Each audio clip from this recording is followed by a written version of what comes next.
is the Awesemo MLB Strategy Show. Today we are sponsored by PrizePicks. If you guys are new to PrizePicks, head on over to PrizePicks.com. Make your first deposit using the promo code Awesemo and get up to a $100 bonus on that first deposit. We'll be talking about them more later on in the show. But before that, Adam, 7-game slate today. Got some interesting stuff going on. In particular, a ton of ownership on Shohei Ohtani. What are your initial impressions of the slate? I like 7-game slates. That was my first thought. I always like I like slate sizes, in that like 7 to 10 range. But yeah, Ohtani in a really good matchup, pretty good price point, getting a lot of ownership, like you said. Outside of that, some other interesting pitcher spots, I guess, for lack of a better word. But yeah, I think it looks like another slate that's gonna be pretty wide open because I don't think that there's a ton to be confident in. It's more so, I think, going to be just playing the ownership game, which I enjoy in tournaments. Yeah, I do too, especially for baseball. And I presume you don't read the YouTube comments, but there was somebody who got pretty upset with us the other day, not in the YouTube chat, YouTube comments, that they were discussing ownership so much and that we should just focus on the people who are going to play the best overall. But listen, I think that does have a little more merit in something like basketball, but baseball is almost entirely ownership driven. So it's going to be impossible not to talk about, especially on a day like this, where we have Shohei Ohtani projected for 75% ownership on DraftKings. And I'm going to refresh to make sure that hasn't changed. But last I looked, still 74.5% ownership for Shohei Ohtani on DraftKings. That is going to be massive. There is no way to not consider that when you build your lineup. So we're going to be hitting on him more later on. No way around it. Of course, his pitching points are going to count today, not his hitting points. That has been the standard MO for DFS sites, is they are unable to find a way to make his hitting and pitching points both count. But jumping into the slate, the first game we have here, it is the Washington Nationals at the Philadelphia Phillies. Joe Ross on the mound for Philly, Spencer Howard on the mound for Philly, Joe Ross on the mound for Washington.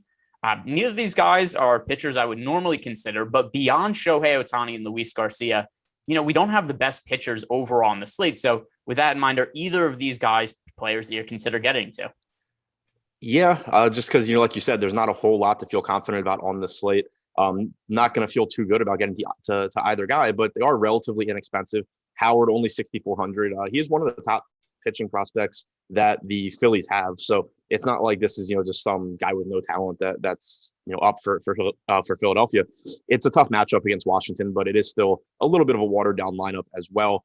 If you can kind of avoid giving it up to Turner, Soto, and Bell, you have a decent chance of making your way through the lineup. So I think Howard looks okay at his price point. 7,900 for Ross, again, a little bit more expensive than I would like, but it's not the deepest slate for pitching. He has struck out 23% of righties this year, 26.5% of lefties. So decent strikeout numbers. He's done an okay job limiting power with a 184 expected ISO to lefties, 150 to righties. So I'll roll the dice on both guys, at least to some extent, but not with a whole lot of confidence, I don't think.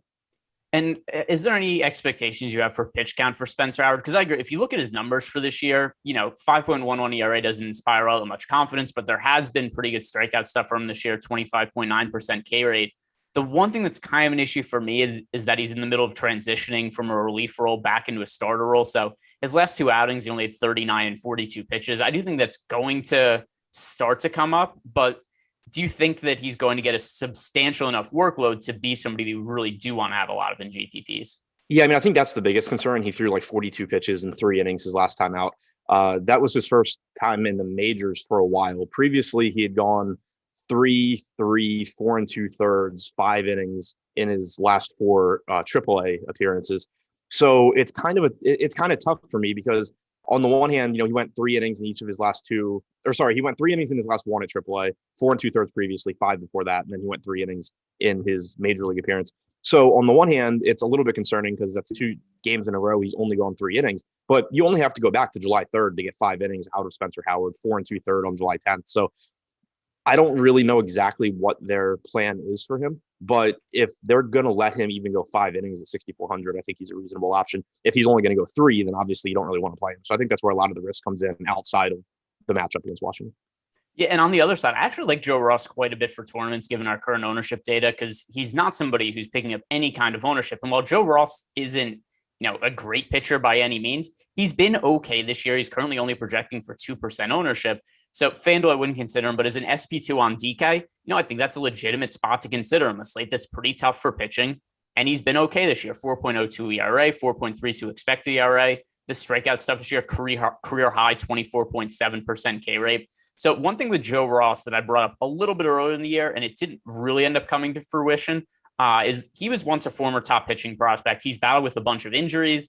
And I almost feel like him sitting out the 2020 season, you can make a case that it was going to be able to help him a little bit coming into the year. And he hasn't been great by any means. He hasn't really recaptured the kind of acumen he had entering the big leagues.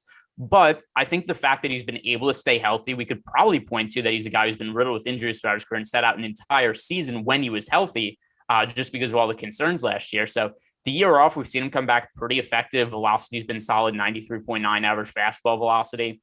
And once again, I mean, we compare the other guys in the mid-range today to Joe Ross, and it's like, you know, Michael Pineda, Dallas Keuchel, Spencer Howard, who we just brought up, you know, Matt Manning's in there. And all these guys are picking up, you know, like 1-2% projected ownership. I prefer Joe Ross the most of these guys. Is that something you agree with, or is there some other mid-range pitcher you really like a lot today? No, I mean, I think I'm there. Like the only mid-range pitcher, I guess, like Mike Minor and German Marquez are comparable, I think, to Ross in terms of like range of outcomes. Him and Marquez have identical strikeout percentages this season. Minor's just below at 22.7, but you're getting right now 32% ownership going to Marquez compared to 2% going to Ross, 17% going to Minor. When you factor in the ownership there, I'm with you. I think Ross looks really good. Yeah, and that's really where I'm at on him. If the ownership was to change and he gets more popular, then that would make me feel different. But right now, he's just so much lower owned than those guys, and you know he's been about a comparable pitcher. So now talking about the offenses on the side of the game, Nationals and the Phillies offenses, both of them have performed, you know, fairly well as of late. And looking at the overall ownership for these teams today, they both look like they're somewhere in the middle of the pack. We've got the Phillies right now look like they're going a little bit higher owned, which doesn't quite match up with some of our data because we do have the Nationals with a better chance to be a top scoring stack on the slate. So I look at Washington and Philly both as teams who, whatever, they're in the middle of the range for me. I'm willing to be a little bit overweight to both of them just based on some of the volatility of the pitchers, but not core plays or anything. Yeah, that's how I see it too. Right now, both teams projected to go a little bit under-owned, which is always nice and pushes teams up for me a bit in tournaments. But neither team's facing a popular pitcher, with Ross getting 2% ownership, Howard getting 1% right now. So they're not getting any sort of a bump there. And then, like you said, they're in the middle of the pack in terms of top stack percentage as well. So I would anticipate the way things look right now, getting to some Washington and Philadelphia, but kind of only checking like one of three boxes for me. So I doubt that I would get a ton. All right. Next game on the slate, we have the Toronto Blue Jays against the Boston Red Sox. This is the game that is expected to be the highest scoring on paper. Run total in this game, 11 runs. The highest on the slate by a pretty wide margin. The only other game with a double-digit run total is the Tigers-Twins game with a 10-run total. But here, Thomas Hatch against Nick Pivetta. Let's just start with the offenses because they are going to be the two offenses that we have projected for the best odds being the highest scoring stack on the slate. We've got Toronto with a 13% chance to be the top scoring team, Boston 11%. How high of priorities are the offenses here for you? Right now, I think they look really good, particularly Toronto. We have a ton of ownership going to Boston and probably a little bit more than they deserve. So I think that they're in a good spot here, but I do think that, you know, right now they're projected to be a little bit overowned, which probably makes sense because outside of Bogarts, Devers, Martinez, this team is extremely inexpensive. Jarren Duran most likely hitting second at 3K flat. Kike Hernandez only 4,100. Verdugo's cheap. Renfroe is a cheap power bat. So it's going to be really, really easy to get to Boston. Whereas on the other side, I think Toronto has a tougher matchup against Pivetta, but Pivetta also does struggle with home runs. And we know how much power is in this Toronto lineup. They're also more expensive, so it'd be more difficult to stack the Blue Jays. And I think that's why you're seeing less ownership on them, even though they have the highest top stack percentage on the slate. So the way it sets up right now, I would expect to get to a lot of Toronto here against Pivetta and probably a bit less Boston, even though I like the matchup for Boston more. It's just about the ownership between these two. Yeah, I've been rostering the Blue Jays a ton lately. The Blue Jays have been one of my most rostered stacks. I don't know. It feels something like 17 or 7 of the last 14 slates, like basically like every other day over the last couple of weeks. We keep having these slates where they just aren't picking up ownership because a lot of their core bats are really expensive. But a lot of slates, I just don't find that to be that prohibitive. Like today, what's the opportunity cost, right? If I pay up for offense today, I can't pay over $10,000 for Luis Garcia. Like, that doesn't kill me. That's fine with me. We just talked about Joe Ross, 2% projected ownership. There's some other cheap pitchers I'm willing to mix in. So I don't think there's a massive opportunity cost to paying up at offense today. Right now, if the slate was to lock with our data as is, the Blue Jays would be my most stacked team on the entire slate. So I think there's a pretty good chance that ends up holding through lock. I just don't think there's that much of a difference between some of these somewhat popular, expensive pitchers and lower ones. I mean, we've got Wade Miley's picking up 15% ownership at 8,600. Like, oh no, I can't roster an expensive Wade Miley with no strikeout upside. Like, whatever, I'll deal with that. So the Blue Jays for me, I know the core of the offense is really expensive, but we've also seen a lot of slates recently, and this one no different. If you get deeper into the lineup, there are guys with a little bit of power upside or overall hitting potential that are both inexpensive and unowned. We've got, Lourdes Gurriel, Randall Grichuk, Kevin Biggio. I don't mind getting to any of these guys in Blue Jays stacks, and all of them are priced under 4K on ZK. So mixing and matching some of these guys with the expensive hitters, I think that's going to be my most common lineup build today. Yeah, I expect it to be mine as well. And it's just kind of, I'm with you. Like, there's been so many slates where it's almost just like the Toronto bats are priced where they should be, but then every other team has so many underpriced hitters that if you just, plug projections into an optimizer and create lineups, you're just not going to get that much Toronto because they're overpriced relative to these other teams. But like you said, the opportunity cost, I don't think is that high. You can find plenty of value bats either elsewhere or by just using like the bottom of the Toronto lineup as well. So while I don't love the spot against Pivetta, I do think it's a really high upside spot given his home run struggles and just how much power is in this Toronto lineup. And then on the other side, we have Thomas Hatch is going to be starting for the Blue Jays. I know we talked about the Red Sox offense. It is a good spot for them. We have them the second best odds being the top scoring team on the slate. However, they also look a little bit over-owned. Thomas Hatch, this could be a spot on occasion where weak pitching, over-owned offense that I might want to be willing to go to the pitcher. I don't know if that's going to be the case here with me for Thomas Hatch. We haven't seen him that much in the big leagues. Last year, he pitched 26 innings, almost all was out of the bullpen. He had a 2.73 ERA, but a 4.8 expected ERA. He's had pretty good success in minor leagues this year, but he's made 8 starts and only thrown 29 innings. So is Thomas Hatch somebody to be willing to get to just for leverage purposes? I like the idea because of how much ownership is going to Boston. The bigger issue kind of just becomes like, where do you spend the money? Because there's going to be so many, there's so many underpriced players in general that it kind of feels like it's probably just not something I'm going to get to all that much of. I think it is worth mentioning that in his most recent appearance at AAA, actually his 3 most recent appearances, July 13th, July 6th, and June 30th, he went 5 innings in each one. So I feel decent that he can go 5 innings here, assuming he pitches relatively well. You mentioned the minor league numbers this year. He struck out 24% of hitters at AAA, which is obviously good to see. 10% walk percentage is not great, but yeah, like I get the play strategy wise, just to take the pitcher against a really popular over-owned offense, but I'm just not really sure how necessary it'll be on this slate, given that there's not a whole lot of stuff to pay up for. Yeah, and then I'm just looking through some of the individual ownerships for Boston, and I actually do think there are ways to differentiate a Red Sox stack, because as popular as this team is, on the whole, we've still got Hunter Renfroe at a cheap price picking up sub 10% ownership. Alex Verdugo, sub 10% ownership.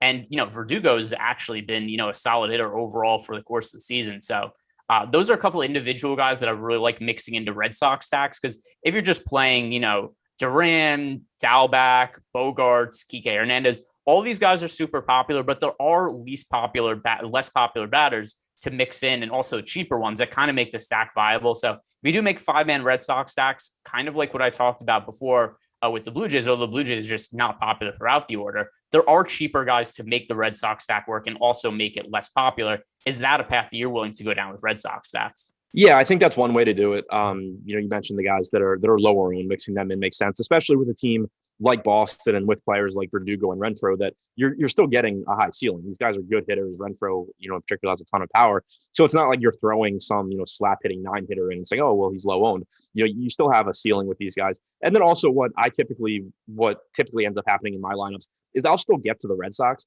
but often it's like I'll have a lower owned stack and then a 3-man or a 2-man Red Sox mixed in. So you're still putting yourself in a position by doing that where, if the low owned stack goes off, you have highly projected players to go along with it. And you're in a position where, a couple guys can do well on Boston, but as long as that full stack doesn't do well, you're still going to be ahead of the field. So normally when a team's owned like Boston is, but also has one of the highest top stack percentages. I end up just kind of mixing their bats in with lower owned stacks. Yeah. And once again, like we see a lot of times with some popular stacks, it's just driven by a few players. And, that is the case today. Kike, Xander Bogaerts, both around 20%. Then we've got Duran close to 20%, Devers 15%. So it's not like the entire lineup is popular. There are some times where there are chalky stacks where just everybody's 15 to 20% on. That's not really the case for Boston stacks today. So that's one of the reasons I'm not just going to be crazy underweight to them, even though we have them as being a little bit over leveraged, is just because there are guys I like in that lineup. They're going a little bit lesser owned. Next game on the slate here. Hang on. I wanted to mention Pivetta. Oh, yeah. Go ahead. I was just gonna say, so the same strategy you mentioned for Hatch against Boston, I think does apply to Pivetta here, because even though Toronto's not getting as much ownership as the Red Sox, they are still getting around a 9% ownership share. And Pivetta has one of the highest strikeout percentages on the slate at 26.7%. It's the fourth highest on the slate. So while he does give up home runs, while he is a volatile pitcher, he does have a really high ceiling here, and is not getting much ownership. So again, only something I'd be considering in tournaments. Certainly not looking to Nick Pivetta in cash games or anything like that. But I do think if he stays around 3% ownership, that's another spot kind of similar to Joe Ross, where you can pivot to Pivetta off of more popular guys like Minor and Marquez and Miley.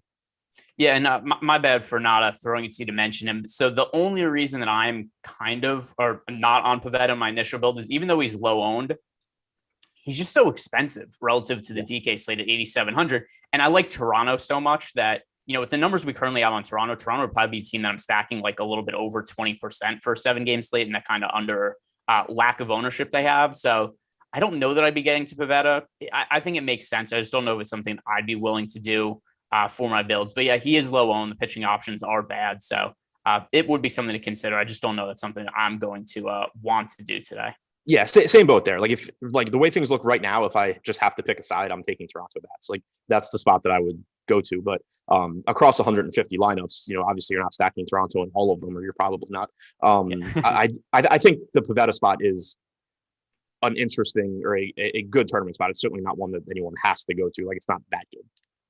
All right, now I get to pick on somebody who sometimes this ruffles the feathers of the YouTube chat, but Kyle Hendricks and the Cubs going up against Wade Miley and the Reds. I'm just not a very big Kyle Hendricks fan. 3.61 ERA this year, 4.69 expected ERA. The strikeout stuff has been really poor this year, 17.5% K rate. So Kyle Hendricks is not picking up much ownership today either. But once again, a guy who I've really struggled to get to just because the underlying numbers look so poor for him and the lack of strikeout upside. That, and for whatever reason, Kyle Hendricks is always really expensive. Like he doesn't have that many good fantasy games, but every single slate we see with Kyle Hendricks, he's priced now like in this high 8K range, 9K range, sometimes even higher than that. The last time that Kyle Hendricks scored over 20 fantasy points was June 22nd in a favorable matchup against the Indians. Overall for the year, he's only had, I think it's 5 starts where he scored over 20 fantasy points. There isn't enough upside for me to consider him at this price. I know that he's going low owned, but where do you stand on Kyle Hendricks today? That's pretty much where I'm at as well. If he were a little bit less expensive, I'd be interested just because of the lack of alternatives on this slate. I'm with you. Like Hendricks is someone that normally I don't roster either, but if I'm going to get him at low ownership, I'd be kind of tempted. The problem is just 9,700. The most really, you're just hoping if you roster Hendricks at 9,700, you're just like hoping that every other pitcher just kind of fails around him, and his 18 to 20 fantasy points in a decent game ends up being something that helps you win. It's just so unlikely that Kyle Hendricks puts up a score that you actually want at $9,700, like in his own right, if the other pitchers do reasonably well. So it's just, even though he's low owned and not the worst pitcher on the slate, I just have a really hard time getting to that $9,700 price tag. He's only struck out 17.5% of hitters this season. That's 4th worst on this slate. Actually 3rd worst because Bryce Wilson's not on it. So yeah, 4th worst out of all pitchers expected to pitch today. 3rd worst on the actual slate. Yeah, and then on the other side, I actually have stacked against Hendricks a good deal this season, and especially as of late, just because I'm expecting that regression to come when you look at the underlying numbers compared to his actual ERA. However, the Reds are actually picking up a little bit of ownership today. So, there's been a lot of spots where it's like, hey, the Pirates against Kyle Hendricks, and the Pirates are sub 1% owned. And then I think it makes sense to get to them. We've got nearly 6% ownership going to the Reds now. And that's a kind of spot where I don't really feel a need to stack against Hendricks, even though I'm expecting some regression going forward, because there are a lot of poor pitchers on the slate. And even if I'm anti-Hendricks, there's still worse pitchers going tonight.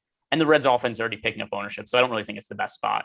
Yeah, it's pretty much where I'm at too. You're not getting leverage against Hendricks because nobody's rostering Hendricks at 9,700. The Reds are one of the lower top stack percentages on the slate. They're projected for more ownership than they deserve, not by a wide margin, but still getting some ownership. So there's just nothing really that makes me want to get to Cincinnati right now. And then on the other side, Wade Miley is going to be starting for Cincinnati. Now, Miley is actually picking up some ownership this year. I get it. His results have been good. But once again, low strikeout rate here for Wade Miley. So I don't know how great his upside is. I do prefer him to Kyle Hendricks in this matchup. But since Miley's picking up a little bit of ownership, I'm actually kind of inclined to make Cubs stacks against him. We've seen Chris Bryant, who I don't know what the deal is with Chris Bryant, but they held him out of the lineup for a potential trade. He doesn't get traded. Now he's just back in the lineup for the team as of late. So if the Cubs are going to be fielding a full lineup against a somewhat popular Wade Miley, I think that's a pretty good contrarian stack. We have them going very low owned right now. And if all else holds, I think this is not a bad spot for Chicago. Yeah, same boat. Like, I don't love picking on Miley, but the fact that he is getting around 15% ownership is relatively appealing. The Cubs also going under-owned because they are pretty expensive, at least in a couple of spots. Wilson Contreras at 5,400, Javi Baez at 5,800 drives up the overall price of that stack. But outside of that, it is reasonable pricing on Bryant, Rizzo. Patrick Wisdom's pretty cheap. Bottom of the order is not the most exciting, but they're also inexpensive. So Miley's done a good job of limiting power this year. Only a 147 expected ISO to righties, sub 100 to lefties, but doesn't strike out a lot of guys. And the biggest thing is just not a lot of ownership going to the Cubs and about 15% going to Miley. So if either of those things change, if the Cubs start getting more ownership or Miley's ownership comes down, I'd pretty quickly move away from Chicago, but because I don't think it's a great spot. But the way it looks right now, ownership wise, I'm definitely interested. Yeah, and then the other thing too is just pay attention to what are the Cubs doing now? I'm so confused by the organizational goals. The point where Chris Bryant didn't even have an injury, to my knowledge, just pulled him out in the middle of a game for a potential trade, and then all of a sudden he just comes back in the lineup over the weekend as if nothing happened. He starts hitting the ball well, and last two games homered yesterday, 16-13 fantasy points last couple of games. Maybe the Cubs now see themselves as a team like, hey, maybe we could push for a playoff spot potentially because. Not too long ago, it looked like there was potential for Anthony Rizzo, Chris Bryant, Javi Baez, all guys potentially get traded. And now that seems like that's maybe not the case. So I'm interested to see what that. Yeah, go ahead. I'll say it was a hamstring issue for Bryant, why he came out and had a few games. Yeah. I thought it was also a thing where they were potentially looking at trading him. It may have been, but the official reason at least was hamstring. But either way, let's see what the Cubs lineup looks like. If the ownership stays low and if Wade Miley still remains somewhat popular, I think that is a leverage spot that makes sense in tournaments. And I don't really think I have too much else to add here. Anything else on this game before we move on? Nope. All right. Next game, it is Dallas Keuchel against Mike Minor. The first thing we have to start with here, Eloy Jimenez is expected to be back in the starting lineup today. And the ownership the price on him, I should say, non-existent. We have $2,500 on DK for Eloy Jimenez, his FanDuel price. I don't have it in front of me right now, but I'm pretty sure that was fairly low as well. Coming back from injury, that could always be a little bit concerned. Also, we don't know the official lineup. Just Tony La Russa said yesterday he expects Eloy to be in the starting lineup. So I generally find it hard to get any one hitter into a massive amount of my lineups. But what would you be looking to do with Eloy here? It's such a cheap price. A lot will just depend on what the rest of my lineup looks like. I'm certainly not going to be shy about plugging Eloy Jimenez in lineups where, I have a low-owned stack or low-owned hitters around him. You can pretty much always make a case for fading a 30% owned hitter in tournaments just because of the nature of baseball. But this is very, very clearly a spot where someone is underpriced. He's getting a lot of ownership for good reason. It's not just, this guy fits well into lineups even though he isn't good. Eloy Jimenez is very good, and now he's back at $2,500. So I expect that I'll get a lot of him, probably around the field, if not a little bit higher, depending on kind of just how contrarian my stacks end up being that I'm mixing him into. And it is 3,000 for Eloy on FanDuel. And by the way, follow up from last game because Jake Nunley left us a super chat. He said Bryant is going yard today. He's 8 for 18 with 2 home runs against Wade Miley. The only thing I would caution about using some BVP stats like that first, 18 at bats is a really small sample size. Number 2, also, Chris Bryant was a former MVP winner who's no longer quite that caliber player. He's still really good, but you don't know exactly, when did those at-bats come against Wade Miley.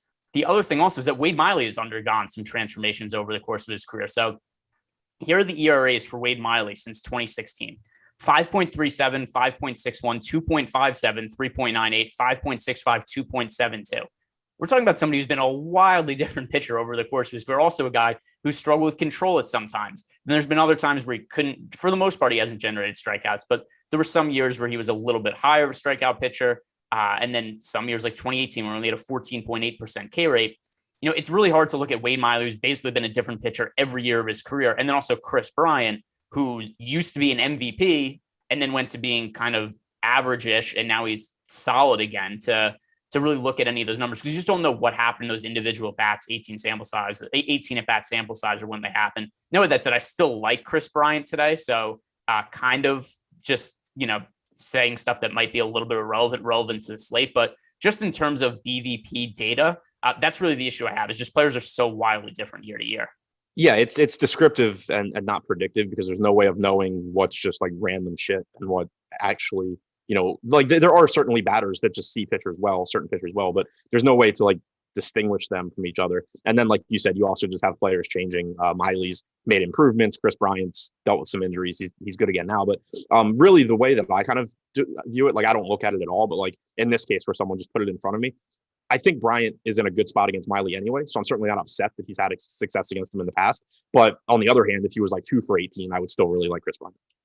All right. And then we also got a super chat here from Chris Worstel, just saying, thanks, guys, for the great info. Love the show. Thanks for the support, man. And everybody, thanks for watching. Also, if you guys want just easy way to show us support, like the video, also subscribe to the YouTube channel. Also, something, haven't really been getting many comments yet, but I have been trying to make a point to, if people leave comments earlier in the day or just give a question during the day, leave in the comment section any sort of question, comment, whatever it is, and I'll try to circle back and answer it as the day goes on. It's a good way for us to build engagements on the show. And then also, if you have questions you think we either didn't touch on or just overarching baseball questions, leave it in the comment section and I'll circle back and answer it later on in the day.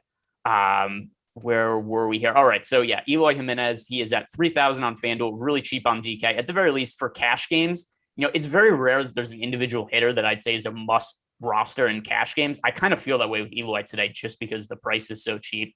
And, Mike Minor, it's not even that he's a bad pitcher. It's just the price is so wrong on Eloy coming back from injury. So as long as he's in the lineup, that's something I'd be looking to get to. But tell me about the rest of the White Sox lineup against Mike Minor and how much you're looking to stack them. Yeah, so I'm with you on Eloy and cash. I'd be pretty surprised if he's not in most people's cash lineups. As far as the White Sox go against Minor, he's just kind of a guy. I think he's a pretty average pitcher. He's not someone that I normally look to stack against heavily. He's not someone I really avoid. It kind of just comes down to how the slate looks. And right now, the White Sox, I think, look pretty good. Third highest top stack percentage behind Toronto and Boston, getting a little bit less ownership than they deserve, a little bit more than Toronto, but a lot less than Boston. So I think it sets up as a pretty nice spot. You also do get some value here, because not only do you have a $2,500 Eloy, you have potentially a $2,600 Andrew Vaughn, $3,300 Adam Engel, and then you have guys to pay up for in Anderson and Abreu, Moncada at $4,500, reasonably priced as well. So it's a team that I think offers a nice combination of value and upside. A lot of power in this lineup for the season. Minor's allowed a 206 expected ISO to right-handed hitters, which is favorable for the Chicago bats. So I think they look pretty good right now. And then something else I'm going to bring up, because this is going to be something I'm going to try to do today. Eloy is most likely going to be my most rostered hitter over the course of all my tournament lineups today. I just kind of think it's unavoidable at his price point. Now, with that said, I'm also going to be making to look some White Sox stacks that don't have Eloy in them. Because if you look at the ownership here, he is so much more popular than everybody else in the lineup. There isn't really anybody else who's frankly all that popular. We do have Andrew Vaughn at 11%, Tim Anderson at 12%. But those are reasonable numbers for a slate that's, on the smaller side. So I do look at White Sox stacks without Eloy as viable, just because I don't know that anybody's going to be doing that in tournaments. And I still view this as a good spot for the White Sox. But I have to think anybody who's making a 5-man stack of the White Sox today, almost all of those stacks are going to have Eloy. And that's just a good way to differentiate some White Sox stacks. Yeah, completely agree. That's the reason why, mostly when I'm determining what lineups I'm going to play, I'm looking at total stack ownership versus your total stack, top stack percentage versus ownership. But I do also factor in the individual hitter ownerships, so that, I do, even though because no White Sox lineups that skip Eloy are going to project as well as the ones that have him. It's just, he's one of the top, point per dollar guys on the slate. But in baseball, that doesn't matter a ton, because one home run and you're a great point per dollar play, no home runs and you're not, basically. So you want to factor in that individual hitter exposure, ownership rather, as well. And I do think that's, a good approach. It's not the most likely to succeed because Eloy is the best play in the lineup, but there's plenty of games where, like, if you just played this 1,000 times, there's going to be plenty of games where the White Sox do well and Eloy Jimenez goes 0 for 4 and, flies out to the warning track 3 times or something. And you just have a massive advantage if you didn't pick that 0. So I'm with you. It's not going to project as well as the White Sox stacks that have him, but it's a very easy way to differentiate your White Sox stacks. Yeah. And then I'm just, Jake Nunley in the YouTube chat had said that Eloy is now out tonight, but I don't see that anywhere. So I think he might be mistaken that. Yeah, Eloy has been out all year with a pectoral injury. However, he is expected to play today, according to Tony La Russa from yesterday. That's not anything, definite set in stone, but just pulling it up. Here is the quote from Tony La Russa. This was yesterday. He said he expects Eloy to be in the lineup in Kansas City tomorrow. Expects him to be available and expects him to be put in the lineup. So, okay. And then he followed up and said that he was wrong. So, yeah, whatever. But I mean, also, I still like people to bring that up in the chat if they think we could be off on something, because that happened the other day. We were talking about the Marlins game. Yeah. We had Zach Thompson was listed as a potential opener, and then Jordan Holloway got changed. I think it was 3 minutes or something like that before we started talking about the game. So it's always helpful if somebody sees something and they think it could be different. So still appreciate it anyway. Just looking at people trying to find all the information they can. But on the other side, Dallas Keuchel is going to be on the mound for the White Sox. And, I view a lot of Dallas Keuchel starts the same. I don't think I've rostered him at all this year, like not even by accident in 1% of my lineups. He just never pops up. But I'm also rarely stacking against him just because he's a guy who, even though his underlying stats don't really match up with his ERA, his 4.22 ERA, he's always outperformed his peripheral stats. And then also such a high ground ball pitcher in Dallas Keuchel that it's often hard to find a whole lot of upside stacking against him. So the Kansas City Royals today, they do look maybe a little bit underowned, but even with that said, I'm not really interested in Keuchel, nor am I all that interested in the Royals. Yeah, I'm not in love with either side, but I do have interest in Kansas City's bats just because I think Keuchel has dropped off a bit this year. Like, he's never been a great strikeout guy, but he's giving up more power this year, 1.1 home runs per 9. To right-handed hitters in particular, he's only struck out 12.8% with a 189 expected ISO. And then this Kansas City team just has so many guys that have massive holes in their swings, but also have a lot of power. When you take someone like Keuchel that's likely to let them hit the ball, I think 3,100 for Dozier is a really good price tag. 2,700 for Soler stands out. Perez and Merrifield are actually good. Santana's fine. It's, I think, a pretty decent spot for Kansas City, who's not getting much ownership right now. So, like, I'm with you. I don't typically target Keuchel that much, but I do like targeting him with right-handed power bats that, he's going to let make contact. Yeah, I think as one-offs, I don't really mind it, but it's a thing where, let me see, Dallas Keuchel's individual game logs this year. And I could just be totally wrong when I look at this, but at least in my mind, he has not had, a whole lot of blow-up starts this year. Yeah, so he had one start against the Tigers where he gave up 7 runs, but he's only allowed more than 4 earned runs twice the entire season, or actually, twice the entire season. It was May 12th against the Twins and July 3rd against the Tigers. And, in terms of home runs, he's given up multiple homers twice the entire season. So just high ground ball pitcher. A lot of times he's going to have starts where it's like, hey, 6 innings, 3 runs for Dallas Keuchel. It's kind of like he wasn't any good for DFS, but the offense wasn't particularly good either. And the Royals offense isn't one that I usually am going out of my way to stack anyway. So to me, it's probably a spot I'm not going to be very high on with either side. Yeah, I think that's fair. Like, he's still a decent kind of used loosely, but decent pitcher. Like, he gets ground balls still. He has a 55.8% ground ball percentage this season. I just think kind of from like a power to salary standpoint, there's some value here on Kansas City. All right. Next game we have here is going to be the Detroit Tigers against the Minnesota Twins. But first, guys, don't forget today's show is sponsored by PrizePicks. I talked about it a little bit at the top of the show, but if you are new to PrizePicks.com, head on over to PrizePicks. Use the promo code Awesemo to make for your first deposit, and you get up to a $100 bonus match on the first deposit put down. Now, one thing that's interesting about PrizePicks, they have every sport imaginable here. Everything. Every day I go on, there's different sports. We've got Olympics on here. There's volleyball. There's highlight. So if you're a big highlight fan, you can see how many fantasy points is Ben going to score in highlight today. How many? By the way, the fantasy points for this guy, Kubola, 0. So I think that would be an easy one to take the over on. I would certainly can't score below that. I don't know the scoring of highlight. Maybe we would score negative points, but either way, they have everything over here: volleyball, esports, highlight, soccer, baseball, of course, football once that starts. So head on over to PrizePicks. You can parlay together all different kinds of sports and props, and good way to get action on sports you literally can't get anywhere else. So go check out PrizePicks. But now back to the Detroit Tigers Minnesota Twins game.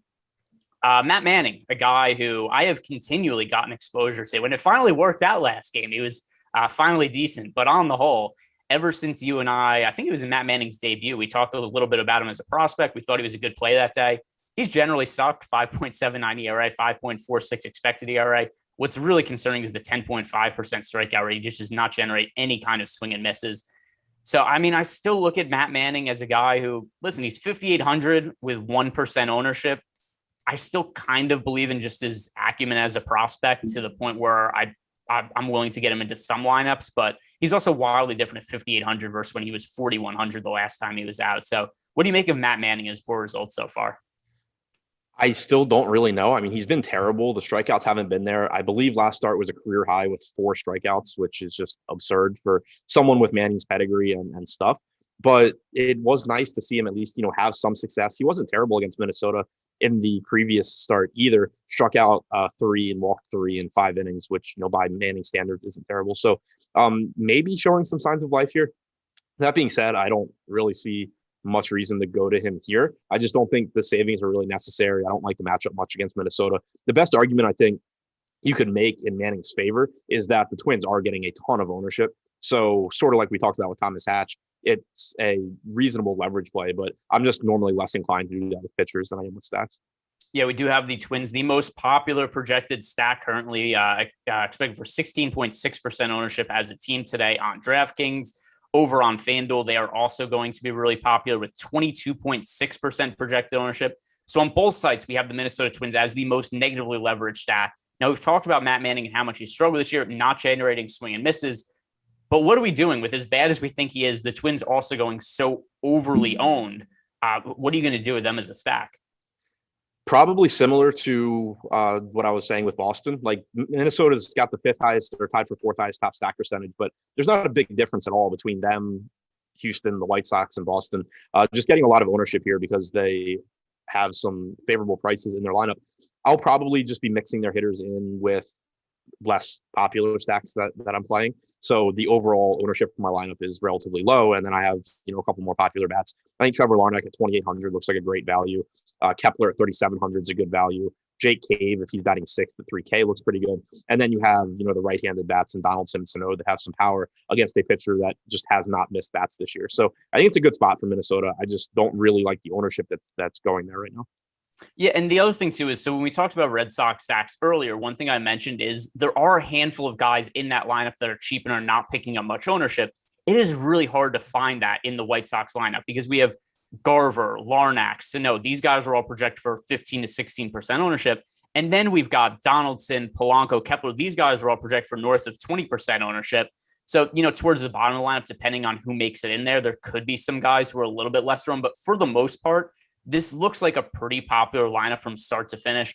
For me personally, I don't really see a way to make it all that contrarian, especially if you're playing Shohei Ohtani, if you're making a 5-man twin stack, you're playing Eloy Jimenez. Sure, that's good for cash games. Tournaments, you're going to be competing with legitimately more than half the field. That's going to be such a, not actually half the field, but there's so many people that are going to have some variation of that lineup that's just really hard to differentiate. You're competing with so many people. So it's a team I'm going to be way underweight to the Twins. I haven't even decided if I'm going to make any twin stacks at all yet. That is something that we'll bring up later in the day. I know you and I are doing the deeper dive together, and there's going to be live before lock after that. So all the more reason also, guys, subscribe to the YouTube channel so we know when we're starting those shows. But as the ownership currently stands, I'm either going to have none of the Twins or just be massively underweight. It's too hard for me to find ways to be contrarian here. You could stack the Twins. They could be the highest scoring team on the slate. And you still might not cash on the slate, which you can't really say about any other team. So too much ownership here going. That's my main issue. On the mound for the Michael Pineda. Now, one thing I'm going to add as an asterisk here, there's a bunch of stories that have come out that the Twins are looking to trade Pineda. I'm not convinced he makes the start, but for now, we kind of have to assume he is going to be on the mound. So tell me what you make of Pineda here and if the potential trade could impact him at all in terms of how deep they let him work into the game if he does start. Yeah, it's kind of a dicey spot because there's just so many ways for it to go wrong. Like for one, Michael Pineda could just not pitch well. That's something that certainly happens. But then also, you can at any point in the game, if he gets traded, he's coming out immediately. So it's, I guess, just kind of added risk. But at the same time, he's only 6,900. He is facing the Tigers. So I still think it's an okay spot to get to. My biggest concerns still just have much more to do with Michael Pineda than they do with whether or not he's going to get traded. He finally had a solid start his last time out. Still only 3 strikeouts in 5 innings against the White Sox. Has struggled overall for a lot of this season. He's only struck out 21% of hitters, 1.5 home runs per 9 innings.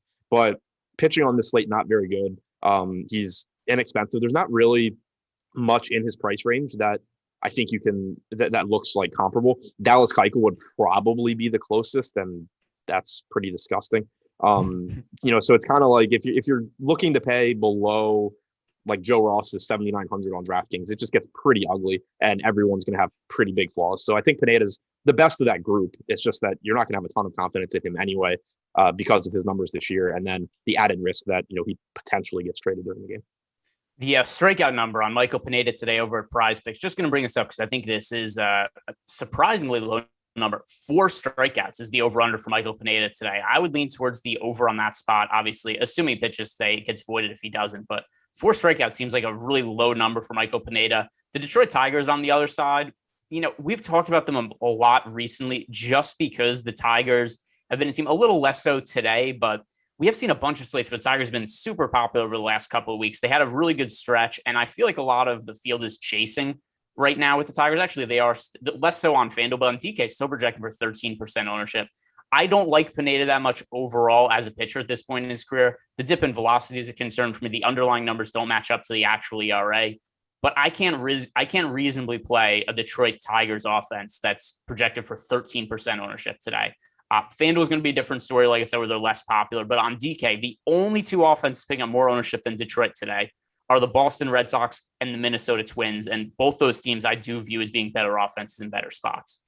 Yeah, same boat here. It's just that the Tigers are so cheap and they're in a decent matchup. So they're still going to show up in lineups. I think going to some of them individually is fine. Akil Baddoo picking up 18% ownership, but only 3,200 for I have absolutely no idea what reason. Most likely leading off here in a good spot. Eric Haas getting 15% ownership gives you a power bat, a catcher, which can be hard to find. Candelario is relatively inexpensive as well at 3,700, but I think Baddoo and Haas stand out to me. The rest of it, it's kind of just they're cheap for a reason, I think. Yeah, and it's been a thing also with the Detroit Tigers. Like I get it, they've been good over the last, less so in recent slates, but overall, over the course of the last 6 weeks, the Tigers have had a pretty solid offense. I still don't buy into it long term. I think a lot of these guys are going to regress going forward.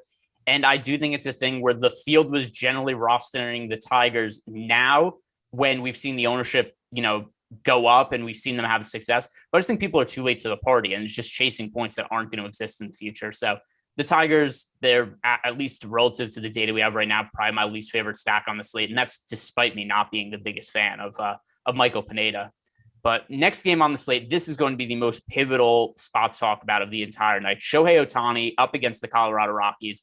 There is so much ownership going to Ohtani today. A little bit less so on FanDuel just because it's a single pitcher site. But on DK, Shohei Ohtani projected for 75% ownership. I cannot remember any time a pitcher, even like a Jacob deGrom, having 75% projected ownership on a 7-game slate. So it's obviously a great spot for Ohtani. He's by far the best pitcher overall to me on this slate. But what do you make of all the ownership going to him? Okay, so for one, I think it comes down. I just be surprised if he ends up being that popular. If he does, I think he's overowned. I mean, yeah, he's got a really, really good matchup against Colorado in LA.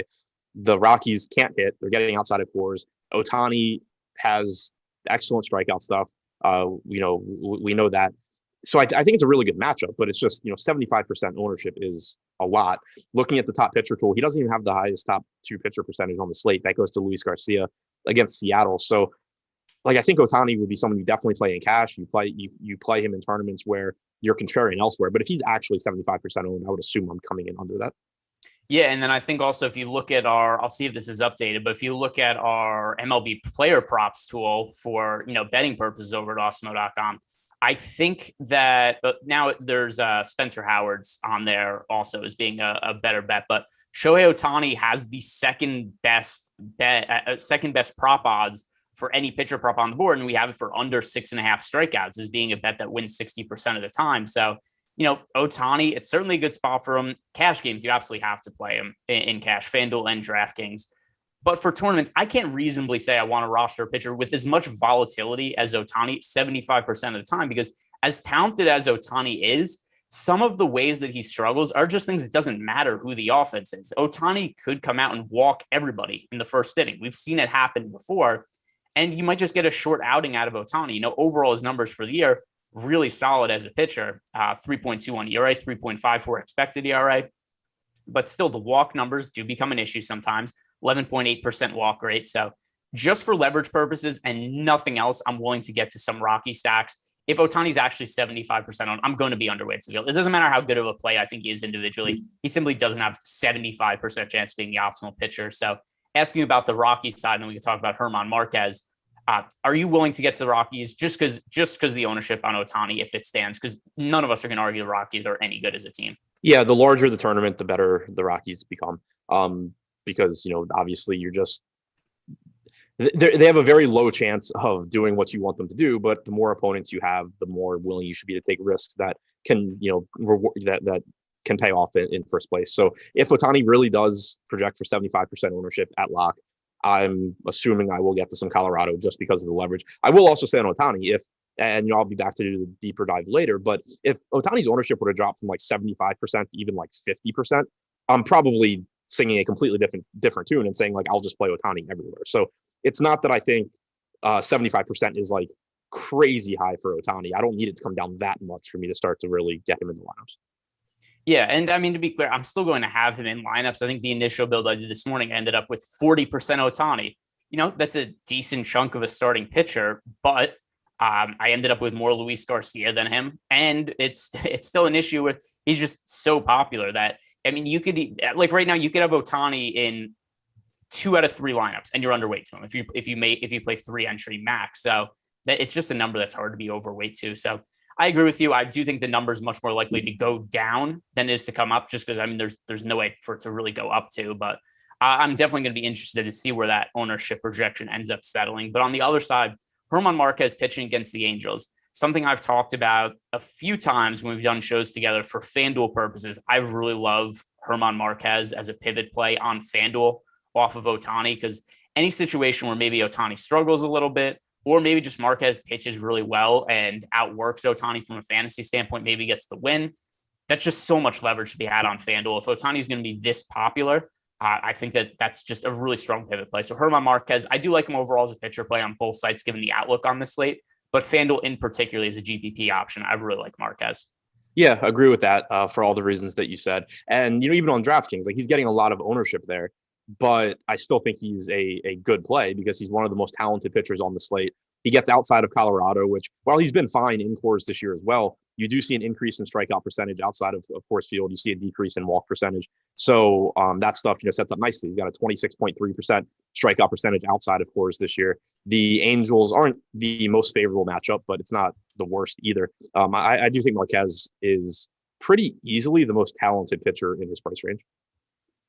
Yeah, and then the other thing also that's different about FanDuel is not only is he more expensive, but it's also he's only projected for 5.9% ownership on FanDuel. So that's something else, right? I think that the ownership's really low. He makes for a really good pivot off of Ohtani. So all those things considered. And then when we get to the Rockies as an individual stack, if you are going to go that route, like I'm just play the best guy. Like you don't need to go crazy and play guys at the end of the lineup. Every single player here is projected for 1% ownership. So you can pretty reliably just kind of play the top 5, top 6 guys in the lineup. You don't have to go diving with any of the guys deeper in the order because in general, there's just going to be an unknown team as everybody flocks to Ohtani.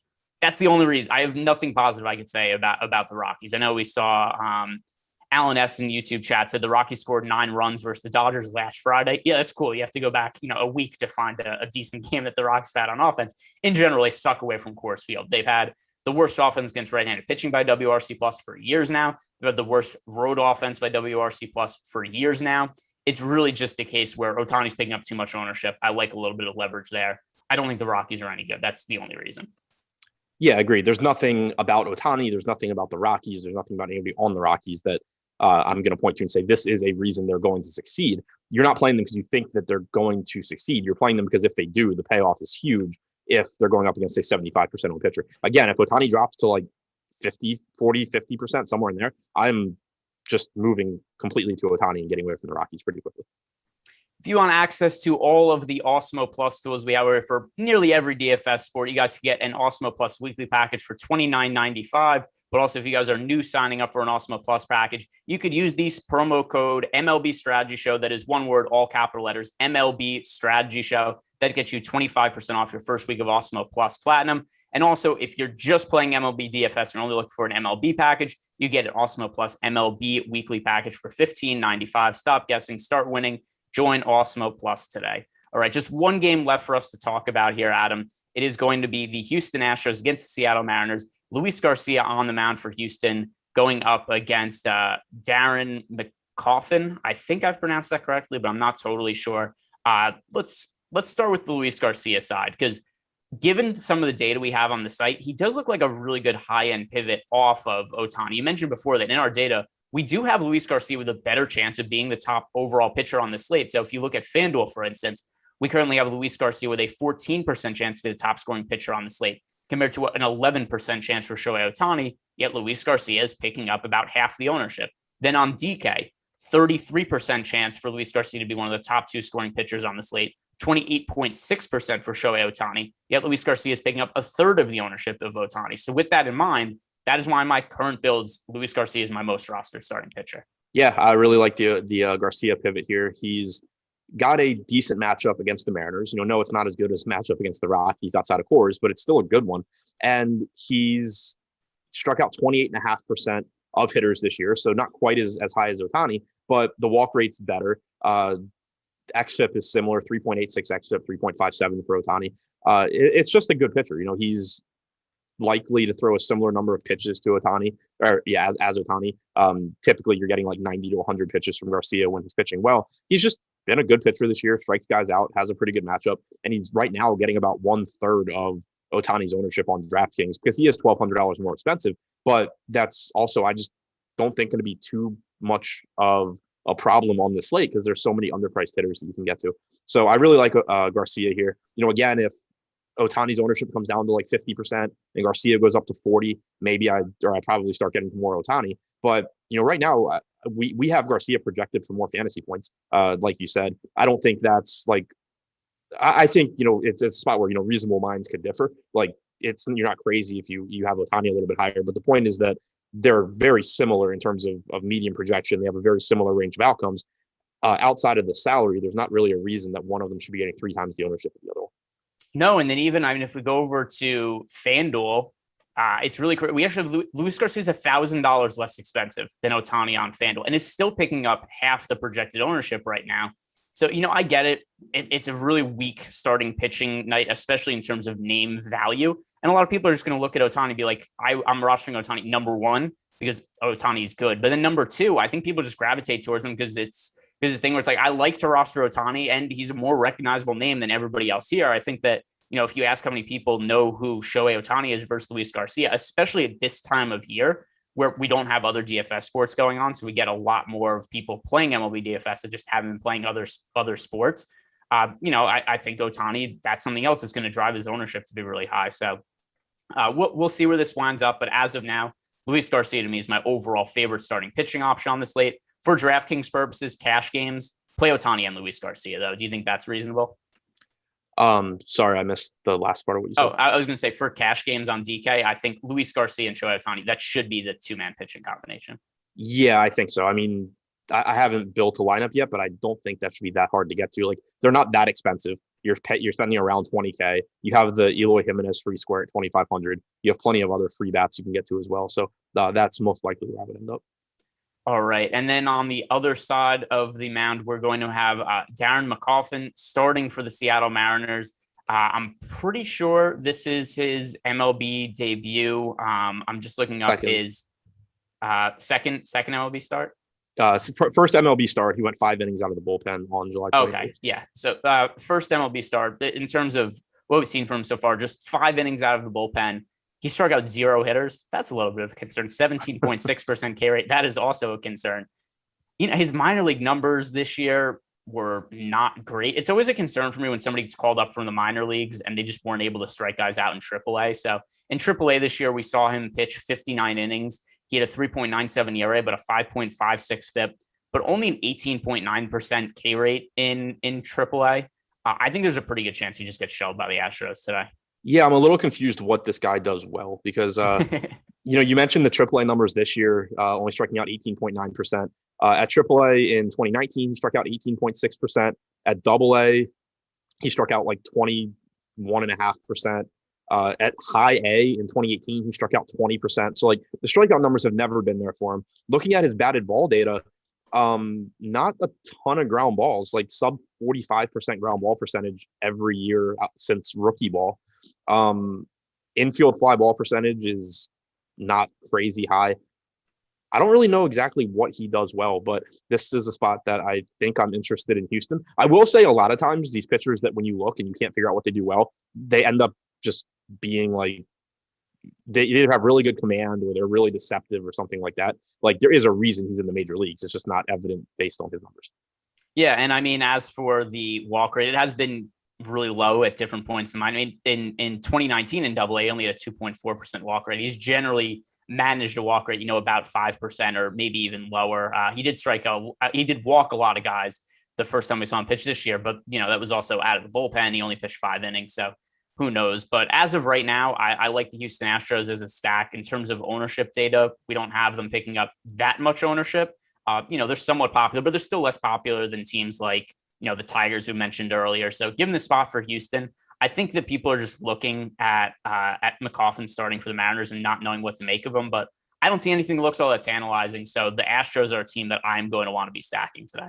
Yeah, I think Houston looks good as well. When you look at the top 5 offenses that are all pretty similar, Toronto and then a little bit of a drop, and then Boston, the White Sox, Houston, Minnesota, tons of ownership. I mean, they're all getting ownership, but a lot going to Boston, a lot going to Minnesota. Right now, I would be getting to Toronto, Chicago, and Houston out of that group because I think their chances of success are pretty similar and they're just getting less ownership than the other two. All right. That is going to wrap it up for us today, guys. But there's a lot more content coming up on the YouTube channel today. Adam and I are going to be back with Deeper Dive later on. There's also MLB Live Before Lock. There's also the PGA Strategy Show. And a lot of this ownership data, it is going to change a whole bunch during the day. So definitely stuff you're going to want to check back in with us later just to see where everything stands, because Shohei Ohtani is a wildly different play at 75% ownership than say if he comes down to like 40%. Still be popular, it makes a difference. So that'll do it for us, you guys. Good luck today, and we'll see you later.